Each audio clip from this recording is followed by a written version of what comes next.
इस वीडियो में आप जानेंगे कि रैनमेट मार्केटिंग प्राइवेट लिमिटेड कंपनी के अंदर यदि किसी यूजर का केवाईसी करना है तो केवाईसी कैसे करी जाती है। तो यदि आप भी जानना चाहते हैं कि एक नए डिस्ट्रीब्यूटर एक नए यूजर की केवाईसी कैसे होती है तो यह वीडियो आपके लिए ही बनाई गई है। इस वीडियो में मैं आपको स्टेप बाय स्टेप बताऊंगा और सिखाऊंगा कि रैनमेट कंपनी के अंदर आप किसी भी यूजर की केवाईसी कैसे कर सकते हैं, या फिर आप अपनी स्वयं की केवाईसी करना चाहते हैं तो आप कैसे कर पाएंगे।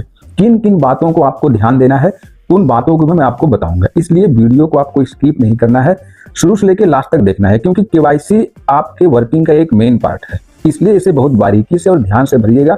जो बात मैं आपको बताऊंगा उनको ध्यान देना है, अदरवाइज आपकी केवाईसी रिजेक्ट हो जाएगी या फिर आपका पैसा किसी दूसरे के खाते में भी जा सकता है। फ्यूचर में आपको काम करने में प्रॉब्लम हो सकती है। इसलिए केवाईसी करते समय आपको कुछ बातों को बहुत बारीकी से ध्यान देना है, जो मैं आपको आगे बताने वाला हूं। तो चलिए मिलकर के स्टार्ट करते हैं और देखते हैं स्टेप बाय स्टेप कि रैनमेट के अंदर केवाईसी कैसे करी जाती है। तो दोस्तों, सबसे पहले आपको अपने मोबाइल के किसी भी ब्राउजर में आ जाना है, जिस भी ब्राउजर को आप यूज करते हैं। मैं तो क्रोम का यूज करता हूं, तो मैं क्रोम के माध्यम से आपको बताता हूं। आप आइए, और यदि आप नए यूजर हैं, आप नहीं जानते कि कैसे रैनमेट की वेबसाइट पर जाएं, कैसे लॉगिन करें, कैसे केवाईसी करें, तो आपको प्रथम स्टेप ये कहता है कि आप आइए और सर्च बार में टाइप करिए www.ranmet.in। ये रैनमेट मार्केटिंग प्राइवेट लिमिटेड की ऑफिशियल वेबसाइट है। यहाँ पर आप आइए, सर्च करिए और इस प्रकार से रैनमेट कंपनी की ऑफिशियल वेबसाइट आपके सामने ओपन होकर के आ जाएगी। और ऊपर देखिए लॉगिन का एक सेक्शन है, लॉगिन बटन है, इस पर क्लिक करिए तो आपके सामने दो प्रकार के लॉगिन ऑप्शन खुल रहे हैं, मेंबर लॉगिन और फ्रेंचाइजी लॉगिन। तो आपको मेंबर लॉगिन पे क्लिक कर देना है। अब ये लॉगिन वाले सेक्शन से आपका मतलब है, नीचे से नहीं मतलब है जो न्यू रजिस्ट्रेशन है। न्यू रजिस्ट्रेशन का उपयोग तब किया जाता है जब किसी का नया रजिस्ट्रेशन करना होता है, लेकिन आपको केवाईसी करना है तो आप इस लॉगिन सेक्शन में ही रहेंगे और अपने यूजर आईडी और पासवर्ड को डाल करके सबसे पहले आपको लॉगिन करना होगा। तो चलिए मैं एक यूजर आईडी और पासवर्ड डाल करके लॉगिन कर लेता हूं। सिक्योरिटी रीजन से ये स्क्रीन ब्लैक हो सकती है, यहाँ पर आपको देखने में मिल सकती है, तो उसके लिए आपको घबराना नहीं है। पासवर्ड सिक्योरिटी की वजह से स्क्रीन ब्लैक है। ये देखिए, इस प्रकार से हमने अपने आईडी के अंदर लॉगिन कर लिया। ये रैनमेट का यूनिवर्सल डैशबोर्ड है, जहाँ पर इस प्रकार से आपको दिखता है। ठीक है, आप इसे अप डाउन करके स्क्रॉल करके देख सकते हैं। आपके लिए इसमें मेन चीज क्या देखना है, देखिए यहाँ केवाईसी स्टेटस पेंडिंग दिख रहा है, और थोड़ा सा इसे और लेफ्ट टू राइट करेंगे तो यहाँ पर अप्रूव या रिजेक्टेड का डेट भी मेंशन हो जाता है। तो क्योंकि इसमें केवाईसी करी ही नहीं गई है, केवाईसी पेंडिंग है, तो यहाँ ना तो अप्रूव का डेट है ना रिजेक्ट का डेट है। तो जो भी होगा यहाँ लिख जाता है और वो डेट भी यहाँ मेंशन हो जाता है। ठीक है, तो हम लोग चलते हैं। अब ये केवाईसी भरते कहाँ है, कहाँ डिटेल आती है केवाईसी की, वो हमारे लिए जरूरी है। तो ये देखिए ऊपर ये जो बटन है, ये जो मेनू बटन इसे हम लोग बोलते हैं, ये वाले, इस पे जैसे आप क्लिक करते हैं तो मेनू अंदर बाहर जाता है। ठीक है, तो इसमें हमने क्लिक किया और इस प्रकार से हमारे सामने कई सारे ऑप्शन खुल के आ गए। इसमें से हमें सबसे पहले देखिए, वैसे तो आपका एक ऑफिशियल डिटेल है, यहाँ भी आपको ध्यान देना है, लेकिन अभी हम यहाँ पे ध्यान नहीं देते। हम लोग सबसे जो अभी जो हमारा टारगेट है वो है माई अकाउंट पर। तो यहाँ पर आप आइए और पर्सनल डिटेल एक सेक्शन है, ठीक, फिर नॉमिनी डिटेल है, फिर केवाईसी डिटेल है, फिर फोटो अपलोड है। ठीक, तो इन चार ऑप्शनों से आपका विशेष रोल है। तो पहले पर्सनल डिटेल आइए। पर्सनल डिटेल में क्या करना है, जो आपको ध्यान देना है वो ये है कि ऊपर तो लगभग सब कुछ भरा हुआ है, नीचे भी भरा हुआ है। फादर का नाम डालिए, मदर का नाम डालिए। यदि आप मैरिड हैं तो आप यहाँ पर अपनी पत्नी का नाम डालिए, अनमैरिड है तो कोई बात नहीं। ठीक, तो ये आपको यहाँ पर आकर के पर्सनल डिटेल में देखना था। अब फिर से एक बार बैक चलते हैं। इसके बाद नॉमिनी डिटेल में आइए, ये सब आपको भरना है, ये सभी केवाईसी का पार्ट है। यहाँ नॉमिनी का नाम डालिए, रिलेशन क्या है उनके साथ, उनका भी डिटेल आपको भरना है। Aadhaar card, PAN card, bank detail, account holder name, IFSC code, branch, और उनका आपको फोटो अपलोड करना है। ठीक है, तो ये आपको नॉमिनी वाले में भी कंप्लीट करना है। अभी जो आपके लिए सबसे इंपॉर्टेंट पार्ट है इसमें वो है एक केवाईसी का पार्ट, क्योंकि हम लोग ये वीडियो किसके लिए बना रहे हैं, केवाईसी के लिए। हालांकि जितनी भी मैंने पीछे चीजें बताई वो भी केवाईसी का ही पार्ट है, उसे भी आपको कंप्लीट करते चलना है।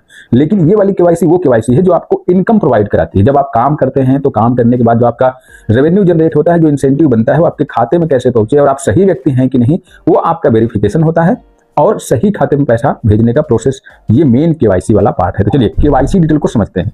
देखिए यहाँ आपका केवाईसी स्टेटस पेंडिंग है, ये देखिए, यदि अप्रूव्ड होता या रिजेक्ट होता तो यहाँ रिजेक्ट या अप्रूव्ड लिख के आता, अभी पेंडिंग है। ठीक है, अब नीचे आइए, देखिए आधार कार्ड नंबर क्या क्या डालना है केवाईसी के अंदर, वो चीजें यहाँ मैं आपको बता रहा हूँ।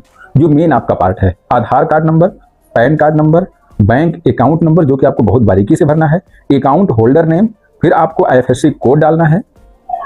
IFSC कोड डालते ही ब्रांच नेम और बैंक नेम ऑटोमेटिक फेच कर लेता है वेबसाइट, तो यहाँ आपको घबराना नहीं है, बस आपको बैंक अकाउंट नंबर सावधानी से डालना है। तो ये तो हो गया आपका रिटन मैटर। लेकिन इसे प्रूफ कैसे करोगे आप कि ये सब कुछ आपने सही डाला है या फिर ये आप ही का है? तो उसके लिए कंपनी ने फोटो प्रूफ मांगा है।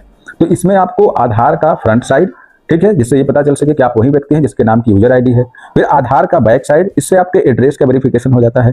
पैन कार्ड आपका चाहिए जिससे कि हम आपको टैक्स भर सके, और पासबुक या चेकबुक का इमेज चाहिए जिससे आपके बैंक का वेरिफिकेशन हो सके कि जो आपने डेटा भरा है, जो बैंक अकाउंट भरा है, वो सही भरा है या नहीं, ठीक है। और बैंक अकाउंट से भी पता चलता है कि ये बैंक अकाउंट आप ही के नाम का है या फिर यूजर आईडी किसी और की और उसमें बैंक किसी और का लगा दिया गया है। तो ऐसा बिल्कुल भी एक्सेप्ट नहीं होता है। जिसका यूजर आईडी है, जिसका रजिस्ट्रेशन कंपनी में हुआ है, उसी के नाम का बैंक डिटेल भी होना चाहिए। ये चीज वेरिफिकेशन में काम आती है। तो इसलिए ऐसी गलतियां मत करना, अदरवाइज आपका केवाईसी रिजेक्ट हो जाएगा। आपको उसी व्यक्ति के यहाँ पर बैंक डिटेल भरना है जिसने रैनमेट में काम चालू किया, जिसने रजिस्ट्रेशन किया, और आपको सावधानी से भरना है, ऊपर कोई मिस्टेक ना हो, ठीक। अब इन इमेज को अपलोड करते समय एक चीज का ध्यान देना है कि ये सारे के सारे इमेज 100 KB के अंदर होने चाहिए। इनकी साइज, जो इमेज की जो साइज है वो 100 KB 100 KB के नीचे होनी चाहिए। यदि उससे ऊपर की साइज होगी तो आपको यहाँ सबमिट करते समय दिक्कत होगी, आपके इमेज अपलोड नहीं होंगे। कभी कभी ऐसी गलती आप लोग करते हैं और आप लोग बाद में कहते हैं सर केवाईसी हो नहीं रही है। तो ये इमेज की साइज का भी आपको बारीकी से ध्यान रखना है। यदि आपका इमेज का साइज बड़ा है तो आप उसे कंप्रेस कर लीजिए, गूगल में जाकर के कंप्रेस कर लीजिए, या फिर उसे रिड्यूस कर लीजिए। बहुत सारे ऐप आते हैं साइज रिड्यूसर, या फिर आप उसे स्क्रीनशॉट के जरिए क्रॉप करके कम कर लीजिए, या फिर आप उसे अपने किसी फ्रेंड को व्हाट्सअप कर दीजिए, फैमिली में व्हाट्सअप करके फिर से मंगा लीजिए। साइज ऑटोमेटिक 100 KB हो जाएगी। व्हाट्सअप में लेन देन किए गए इमेज हमेशा 100 KB के नीचे होते हैं, इसलिए व्हाट्सअप का लेन देन कर लेंगे तो भी आपका इमेज 100 KB के नीचे हो जाएगा। तो साइज भी आपको ध्यान देनी है। चलिए, ये सब तो लेक्चरबाजी की बातें हो गई जो आपको ध्यान देना था, जरूरत थी, ताकि आपकी केवाईसी सही से अप्रूव हो जाए, सही से भर जाए, आपको दिक्कत ना हो, बार बार परेशानी ना उठानी पड़े, ठीक। आशा करता हूं कि आप ये बात समझ गए होंगे। हाँ, मैं आपको एक वीडियो में बताऊंगा कि इमेज को कंप्रेस करने के कितने सारे तरीके हैं। मैं आपको ऐप भी बताऊंगा, वेबसाइट भी बताऊंगा, व्हाट्सएप के जरिए बताऊंगा और स्क्रीन शेयर के जरिए भी बताऊंगा। आज मैं आपको केवाईसी करके दिखाता हूं। सबसे पहले हम लोग जो रिटन मैटर है इसको भर लेते हैं, ठीक। तो चलिए मैं भरता हूं। ये देखिए, जैसे मैंने FSC कोड डाला, ब्रांच नेम और बैंक का नाम ऑटोमेटिक फेच होके आ गया। तो यहां तक का काम खत्म। अब आते हैं हम लोग फोटो की तरफ बात करते हैं। तो सबसे पहले मैं आधार का फोटो अपलोड करूंगा, फिर इसके बाद बैक साइड आधार का, फिर पैन, फिर पासबुक, ठीक। तो करना क्या है, ये जो फोटो अपलोड करने के लिए सभी में लिखिए choose file, choose file, choose file लिखा है। तो इस चूज फाइल पर आपको क्लिक करना है और ये इस तरह से पूछेगा कि कैमरा है, वीडियोज है, या फिर मीडिया पिकर। अलग अलग फोन में अलग अलग तरीके से मेनू आ सकता है। तो आपको कुल मिला के अपनी गैलरी तक पहुंचना है, ठीक। तो मैं आता हूं अपनी गैलरी में। हमारे पास एक केवाईसी नाम का फोल्डर है, इसमें आते हैं। तो हम लोगों ने आधार कार्ड का फ्रंट वाला लेना है, तो हमने इसको लिया। ये अपलोड हो गया, देखिए दिख नहीं रहा है आपको, लेकिन यहाँ इमेज का नाम आ गया ना, समझो ये फोटो आ गई। इसलिए अब दोबारा टिक मत करिएगा इसमें। अब फिर नीचे आ जाइए बैक साइड वाले में, फिर चूज फाइल पर क्लिक करिए, फिर से वहीं पहुंचना है हमें जहाँ हमारा टारगेट है। बस ये देखिए, ये भी हो गया, ठीक। अब पेन पे आना है, ये पेन भी हो गया। अब आपको चेकबुक या पासबुक जो भी है आप करिए। चेकबुक होगा तो भी कोई दिक्कत नहीं, पासबुक है तो भी कोई दिक्कत नहीं।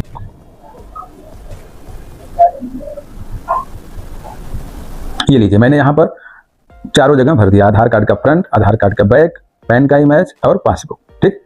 अब इन चीजों को एक बार जरूर ऊपर जाकर के चेक कर लीजिए कि आपने जो कुछ भी भरा है सब सही भरा है या नहीं भरा है, कहीं गलती तो नहीं रह गई। इन सब चीजों को ध्यान रखिए अच्छे से। इसके बाद सबमिट बटन पर केवल एक बार क्लिक करना है। अब देखिए, मैं भी करता हूं, बारीकी से एक बार क्लिक करिए और वेट करिए। अब दोबारा इस पर नहीं करना। फिर इस प्रकार से यूजर डिटेल अपडेटेड सक्सेसफुली, इस प्रकार से आपको एक मैसेज आ जाएगा, फिर आपका काम खत्म। अब इसमें आपको दोबारा नीचे जाकर के कुछ नहीं करना। अब जब आप सबमिट कर देते हैं ना, उसके बाद यहाँ पर फिर इमेज दिखने लगते हैं कि आपने क्या इमेज अपलोड किया है, लेकिन नीचे फिर भी सबमिट का बटन एक्टिव है, रेड है। तो ऐसा मत करिए कि इसे फिर से क्लिक कर दीजिएगा। फिर से क्लिक कर देंगे तो आपको केवाईसी में दिक्कत आ जाएगी, इमेज गायब हो जाएंगे, ठीक। इसलिए बस एक बार ही क्लिक करना है, इस बात का आपको ध्यान रखना है, ओके। चलिए, तो ये काम हमारा केवाईसी डिटेल का हो गया। अब एक और इंपॉर्टेंट काम, केवाईसी डिटेल के जस्ट नीचे देखिए फोटो अपलोड का ऑप्शन है, यहाँ आइए। अब यहाँ आने के बाद आपको अपने प्रोफाइल के लिए, अपने आईडी कार्ड के लिए एक फोटो चाहिए। तो फिर से चूज फाइल पे क्लिक करिए, फिर वही प्रोसीजर।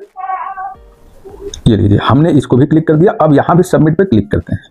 तो लिखा है कि you can update your photo only once, are you sure want to update. कह रहा है कि आप अपने फोटो केवल एक बार ही अपडेट कर सकते हैं, इसलिए कृपया सोच समझ के फोटो आपने सही लगाया है नहीं लगाया है। आपने बिल्कुल सही लगाया है, आपने बिल्कुल सही फोटो का सिलेक्शन किया है, तो बस ओके पे क्लिक कर दीजिए।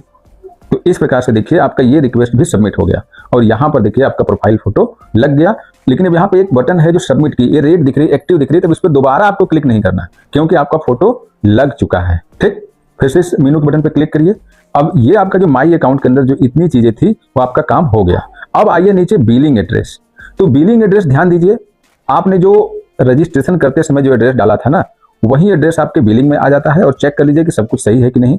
फिर शिपिंग एड्रेस में आइए, यहाँ पर ध्यान दीजिएगा कि यदि आपने जो बिलिंग एड्रेस पहले किया है, आईडी बनाते समय जो आपका बिलिंग एड्रेस था वो बिलिंग एड्रेस होता है। ठीक, जब आईडी आपकी रजिस्ट्रेशन हो रहा होता है उस टाइम जो डिटेल भरते हैं आपका बिलिंग एड्रेस होता है। लेकिन कभी कभी लोग अपना शिपिंग एड्रेस अलग होता है, उनका रेजिडेंस मतलब वो उनका ओरिजिनल जो बर्थ प्लेस होता है, जिस एड्रेस से उनका डॉक्यूमेंट होता है वो कहीं और का होता है, लेकिन वो रह कहीं और रहे होते हैं, प्रोडक्ट कहीं और मंगाना चाहते हैं। यदि ऐसा कुछ है तो आप यहाँ पे शिपिंग एड्रेस अलग कर सकते हैं। नहीं करना चाहते, आपका दोनों सेम है, तो फिर आप यहाँ टिक मार्क कर दीजिए सेम एज बिलिंग एड्रेस, तो ऑटोमेटिक यहाँ डेटा भर के आ जाएगा जो आपका बिलिंग एड्रेस में था। फिर यहाँ सबमिट पे क्लिक कर दीजिए।